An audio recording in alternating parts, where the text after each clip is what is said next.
This is an apecs standard security cylinder. It said, obviously brake, drill, and pick resistance. To try to get in, I'm going to use the Law Locks Tools 47,000 pry bar, top of the keyway, and a Moki standard slim.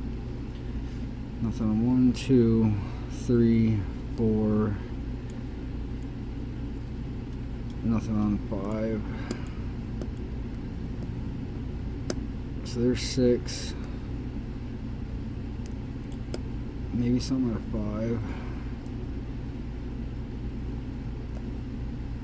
4. 1, 2,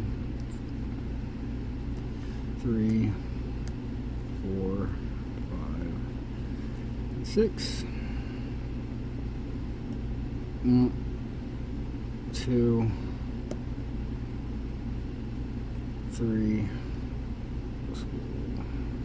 Nothing on 1, nothing on 2. Something at 3. And then that opened it.